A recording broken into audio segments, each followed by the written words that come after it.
Kung tulad kayo ni nanay na naghahanap ng adventure na pati guardian angel nyo kakabahan, pwes, hagdan-hagdang swimming pools matatagpuan sa loob ng kuweba. Eksena! Konting kemot lang mula sa jump-off point, mararating na ang bukana ng Tulawog Cave.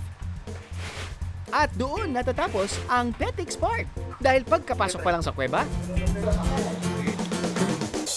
Mga kapuso, nandalive po tayo ngayon para sa unang balita at signal warning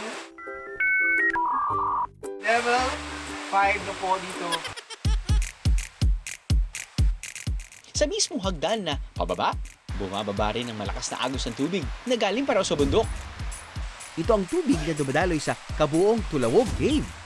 Okay, so mula sa entrance ng cave, which is not naman too small, kayang-kaya naman pasukin. Yuyuko ka lang ng konti. Medyo significant din yung elevation drop from the main entrance. So, may mga slippery areas, pero pagbaba nyo sa ladder, man-made ladder, sasalubong sa inyo ito. Naririnig nyo na eh. Actually, yung umaagos na tubig. Dito mismo sa loob ng cave. Multi-tiered siya. Nanggaling tayo sa taas. Ito na siguro yung nasa harapan natin. Yung pwedeng paglangayan, maybe. Mukhang malinis naman yung tubig. Tara naman. Pamawi sa pagod ang malamig na tubig. Hay!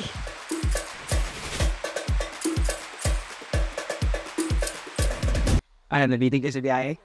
God! All you gotta do is just subscribe to the YouTube channel of GMA Public Affairs and you can just watch all the Behind the Drew episodes all day, forever in your life. Let's go! Yeehaw!